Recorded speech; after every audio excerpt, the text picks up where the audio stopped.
sue the law firm. Yeah. What does this mean for Jay's position on the case? Wow. I want to know how Buzbee pulls this off. I'm not trying to be disrespectful, but we have to assume then, right, that it would be a situation where the person, one of the people talking to Jay Z, has turned. Now that's the part of this question. I mean, of this that I find fascinating, right? If this is Buzbee couldn't. I mean, there's no way that somebody called and had that conversation with Buzbee, right? I mean, this is. It seems. I don't know. I find that hard to believe. I really do, unless it was one of those, sort of back door things. But it's a fascinating thought, right? But it would destroy. It would really destroy Jay Z if that comes out, because you read. I'm sure it's been read on here. I read it on the show I did yesterday. But his response. Can you imagine after putting out that response, then coming out and go, oh, yeah, well, I did, though, try to, I made an offer. After that, I got angry and indignant. Yeah. Yeah, Jay Z definitely is hiring people to do the things that they're doing. He's panicking. What did you get from that response, man? Just from as a retired criminal. I mean, did you not see that as somebody that is in a dead panic mode? This is somebody that's just going, as opposed to, I said this yesterday a couple of times. I mean, if this was you, you'd come out and say, oh, it's ridiculous. You know what I mean? I've never done anything like that to anybody ever. And, at that time, the 2000 VMAs, I was with such and such, and I left early that night, or there would be some kind of a logical denial, not, you call yourself a Marine, you have no honor. And then that tone deaf stuff that he did at the bottom about, I have a daughter who is now of an age where people are going to hear this. Oh, you mean like maybe 13? What age does that start to become an issue? Or you talk about how something could destroy a family and how heartless it is. You tone deaf, that's just such an incredible thing to me that someone could come out with a statement like that. Completely deflection, but blowing off the real victim in this. It's disturbing. He's almost easier to dislike than Diddy.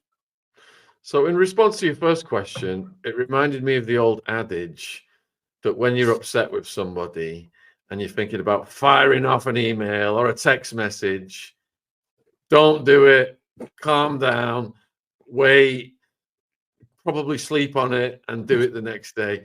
And it's like he had nobody to put the brakes on. Well, yes and no. One of my girlfriend said the same thing, that it seemed like, was no one talking to him? I'm not being disrespectful. Don't send me hate mail. But the people from downtown Brooklyn who grew up on the street don't write a letter in that tone, right? To whom, right? I mean, some of the stuff that was written in there, he definitely had somebody church that up for him. You would think that whoever did would have said, hey, brother, this is not necessarily a great idea. This doesn't sound good. I struggle to believe that a lawyer could have ever read what he had was getting ready to put out and say, go ahead, that's the one you're looking for. I've not heard anybody say, no one has come out and said anything positive, right, about his statement. His statement just, I don't know, it has an air of desperation in it. Right, he almost sounds desperate to deflect this as much as possible, and not one mention of how easy would it have been for him to say, "I've never done anything like this." But the reason people probably think that this is realistic is because I'm so closely associated with this dirtbag who's at MDC Brooklyn. Right, he had an opportunity to say, I'd like to distance myself as much as I possibly can from Shaun Combs. We weren't that close. We went to a couple of parties together, but he's not that guy, is he? Like when the R. Kelly thing happened and everybody in the entire world knew that R. Kelly had used, a young teenage girl as a urinal. The rest of the world distanced themselves as much as possible. And what did he do? Well, let's go on tour together, right? Let's make an album. I'll help you, brother. That to me is it was incongruous when it was happening, but my God, how tone deaf do you have to be? You know what I mean? Like, this is a crazy crew. Yeah, I think some of these people, their egos and their power is such that they override advice, or they're just surrounded by yes people So he might have been, constructing that with help, but all the yes people were just, yeah, this is going to be great. It's like Prince Andrew, this is going to be great. Go and do the BBC. Oh, God, percent. And sometimes do you think it's a case of these people are afraid of them? You know what I mean? Like, I don't think you'd want to be the lawyer that goes into Diddy and says, hey, idiot, I told you not to use the phones, and then you went and did it again. Now when I go back into court and I say, oh, he's not using anyone else's account, you did it yesterday, right? If it was a normal client, like I've been that guy. I literally have had, granted I married her, but if it's a normal relationship that you got with your lawyer, my lawyer would come in and go, hey, idiot, this is what you got caught saying on the phone. Don't use the phone again. I don't think they have any control over their client. The way that the hubbub about whether or not they had written legal on the notepads. Okay, in legal speak in the U.S., judges don't say stuff like, "Hey, loser," right? They don't talk the way we do. But that Subramanian wrote, in the future, if you're going to represent something to this court, you might want to make sure that it's correct. That's a stone cold bitch slap. It may not sound like one, but that is about as ugly as you're going to get a lawyer get. What he was saying is, hey, man, you know what? Don't lie to the court. If you come in here and say something, it better be true. And that's this attorney, and I think all of that legal team is going to have a real hard time dealing with Sean Combs because of his ego, and I think Sean Carter might be worse. Indeed. And it didn't even get spell checked. They said physics instead of psychics. And I wonder which psychics are they referring to? I saw that. Oh, man, how embarrassing. It might be Beverly because the Shaun Atwood channel has been cited in the lawsuit. I don't know if How about that? I don't know if you've seen this, but this is the lawsuit that was the counter from Jay Z to Buzbee, and it reads that they're basically quoting what Buzbee said. The same day, Buzbee told Shaun Atwood in an interview, and then they go on to quote what Buzbee said to me about the oil, and then they said, Exhibit 1, Atwood interview, Buzbee also disclosed the success of his strategy. I will write a letter, and usually when I write people a letter, I've been doing this for almost 30 years. Usually I get people's attention, I write them a letter. So they're definitely, someone's paying attention to this channel. Oh, no, there's a lot of people paying attention to your channel.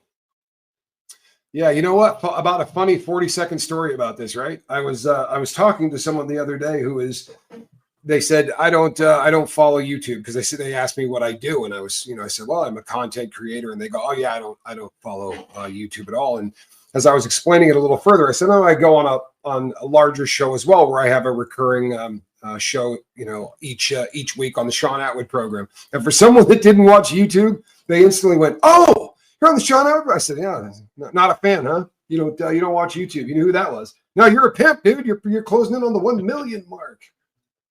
Oh, thanks. Let's not get the ego going, though. Oh, all right. So just a bump. It's early in the show. Pearl, Tommy, I heard that it was Jay-Z's childhood friend who produced the surviving R. Kelly documentaries to bring him down, and he financed it. We had Ronnie Bow overlapping on this subject area. He's been on twice now. Yes, I have heard that as well. I struggle with it. I'll just be really honest, and I'm not being disrespectful to anybody. I really struggle with that. I'm a recovering criminal, right? And I'm always looking for the angle. I don't see the angle. If you were gonna go that route, then why destroy your name by being, chums with this dude till the bitter end? If you were gonna orchestrate his downfall, why would you go on tour with the cat while the whole world was talking about him being such a degenerate? But I don't know. It's a very odd thing, isn't it? But here's another thing, Shaun, that I think is just getting fascinating. If by some chance tomorrow the rocket that they launched from SpaceX, if that arm doesn't come out and catch it properly, they're going to go, you think this has got anything to do with the Diddy and JC thing? It doesn't matter at this point what happens in our country. The first question is, did they ever go to a Diddy party? Honestly, it's it's to the point now where this is so damn pervasive. You know, it's captured our imagination so much as a world that, everything that comes up gets brought through the lens of, does this have anything to do with Diddy? It's kind of crazy. Before this question as well, because I'm gonna read you some of the headlines that have come out here in the UK. There's a dozen Jay Z stories here today, and it says Buzbee has accused Jay Z of harassing his family. These comments come after Jay Z's name was added to the suit. Jay Z hit back, of course, just hours after the allegations emerged. The family put on a united front as they attended the premiere of Blue Ivy's feature film debut. Blue Ivy, who provides the voice for the Kiara character in the Disney film, posed with her parents on the red carpet last night. Beyonce's mom, Tina, also joined the family. They shared all this on Instagram. But then amidst the growing war of words, with Buzbee has attacked the Empire State of Mind singer on social media. In a long post shared on X, Buzbee said that the New York Times had approached him with claims that he had tried to extort and blackmail Jay Z. And in response, he called Jay Z's claims bogus and laughable and went on to quote Shakespeare. He said, "Methinks thou doth protest?" The New York Times contacted me to ask for my response to rapper Jay Z's allegation that I tried to extort and blackmail him. My response is pretty straightforward. No one has made any threats. Jay Z's assertions are bogus and laughable. Instead, our firm sent a standard demand letter seeking a mediation on behalf of a woman who alleges Jay Z essayed her as a minor. The letter was vetted and approved before it was released and claimed it was a coordinated and desperate effort to focus the public's attention on me personally to avoid attention on the allegations being made by my clients.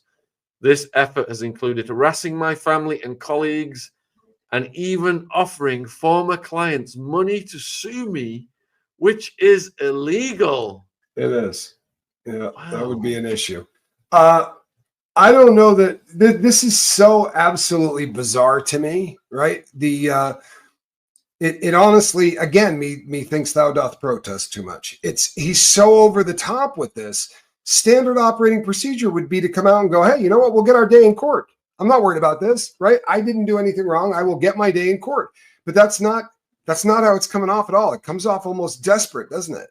You know, but this is what is being alleged, and I'm sure that you've probably talked about this. Sorry about that. But what has been alleged is I did a story about this on the Shaun Atwood program when the young woman that made these allegations first came out in October.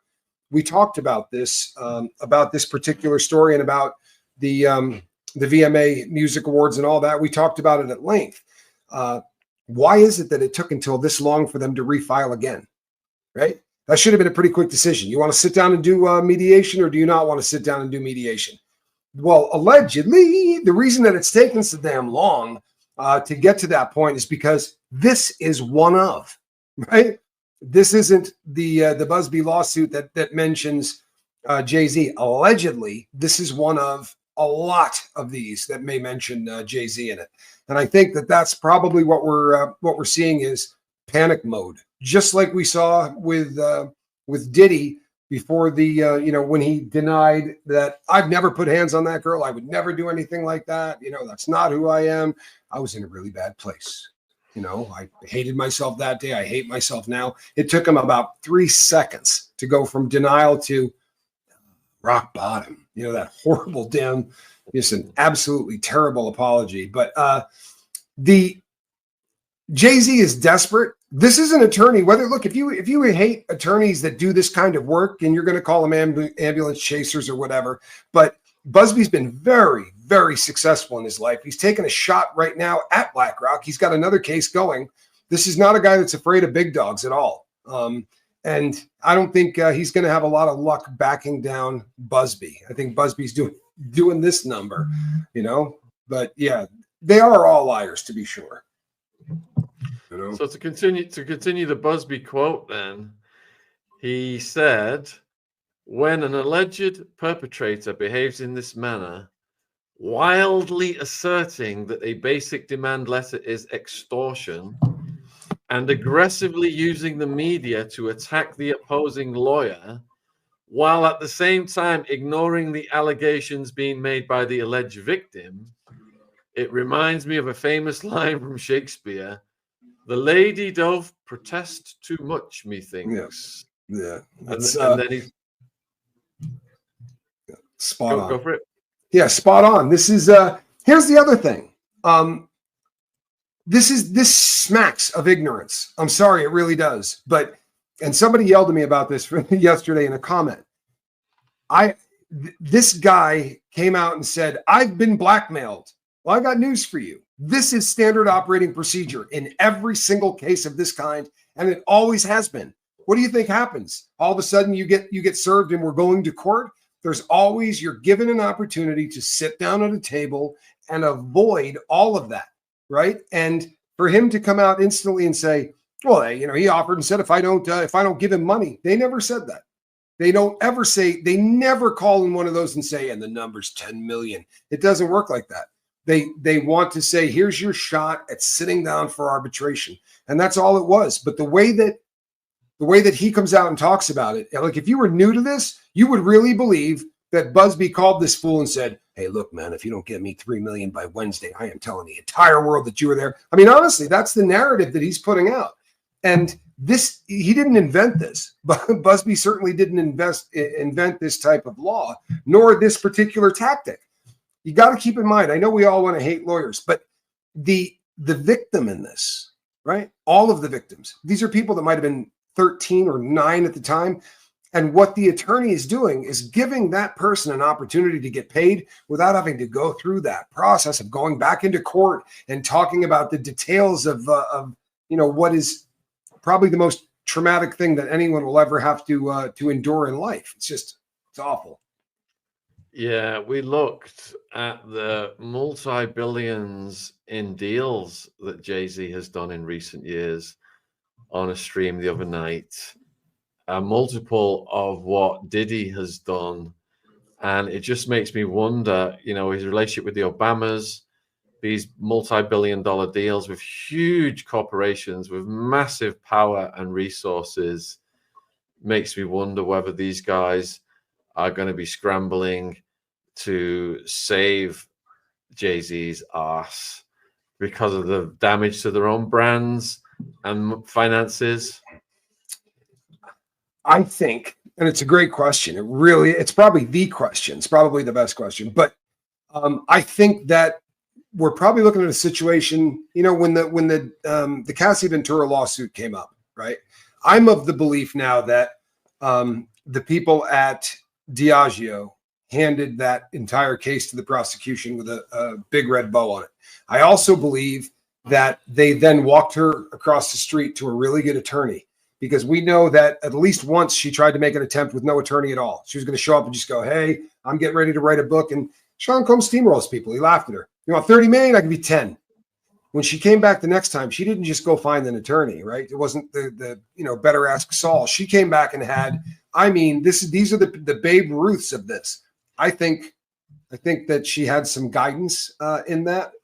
I wholeheartedly believe that she was sort of guided, but I believe that this VMA Video Music Award things, this is, in my opinion, this is Jay-Z's. It's the exact same situation as Cassie, but this is Jay-Z's version of it, right? We're now looking at, here's the lawsuit and here's going to be the criminal. There's no way that they're going to not look at this. It's within the statutes of limitations, and it is a child. So I think that Jay knows what's coming. And you can tell from the letter, you can see if you agree with me or not. But when he says, we are prepared for this fight, I don't think he's talking about a lawsuit. I think that he's, talking, he knows what's coming. I think he knows what's coming. Next question is from Sarah Spink. Thoughts on Jay-Z's lawyer saying, name the accuser or case will be thrown out of court? Well, that sounds really nice, doesn't it? You know what I mean? It sounds like a damn fine thing. There have been Jane Does and John Does in cases like this for eternity. The fact that these spoiled entertainers think that shouldn't apply to them on account of the fact that he's got 28 Grammys or whatever the case may be. But I'll tell you something, the Anna Cains of the world, right? The people that come out and go, oh, is that how we're doing this? All right, here's my name and here's what you did to me. I think that people like her and people like Cassie Ventura, heroes, right? Heroes who are stepping forward and saying, you're not going to intimidate me anymore. You already stole this much of my life. I thought her statement, Miss Cain's statement, was absolutely amazing. You are not going to cower me. You're not going to run me off. I know why you want. So here's my name. Let's do this. Other people, there's safety in numbers. You know how we saw the 100 lawsuits that came out in Buzbee after the first one. You know, the monsters go away, or the monsters get legal, charges against them, and all of a sudden they don't look so damn invincible anymore. I think we forget sometimes when we think there's 130 cases now, right? Okay, but until that happened, there are people out there who were 13 at the time who believe that they were the only one, because they never hear they're not hearing other victims coming forward or accusing him. And now you have someone who was in their teens sitting there thinking, no one's going to believe me, right? No one else has ever accused this guy. I'm the only person on earth, right, that's going to come forward. And so once we start to see it unravel, I think we're going to see the same thing with Jay Z. I really do. Once it starts to unravel and people feel like 99 problems, that's right. Once it starts to unravel and people realize that they're not untouchable, this person isn't going to get away with murder anymore, right? I think that we're going to see a lot of people who are going to start getting a lot more courageous. So, a question from Electric Boogaloo: how does Tommy feel about the more supernatural connections alleged around this? Did you ever see anything inside that leans into that? Yeah. So inside, the religion is huge inside. It's massive. And I would imagine that you saw that as well. A lot of people find God in prison. And there are people that find Satan in prison, right? We had, like, the second to the last yard that I was on, there was about 110, 120 people every single Sunday that went to go worship Satan. And the prison has to set you up for whatever your religion is. So they were given X amount of time it might have been Saturday, but they were given a time every single week where they could go in and pray to Lucifer and do what they do. And you know what? It's kind of yuck in the beginning, and you kind of laugh at this crap. I think I've told the story before, but I got to prison and I was still using dope. I hadn't gotten clean yet. And a guy came up and said, "Hey man, you want a 100 paper?" Which of course is the way that they describe a $100 issue of the H. And I said, yeah. I said, yeah, I would love one of those. I'm like, but I don't know if I can get anything off of my books yet. And the guy's like, oh, you didn't even got to pay for it. And I went, and how does that work? He goes, you just got to sign a piece of paper. I'm buying souls, and I'll give you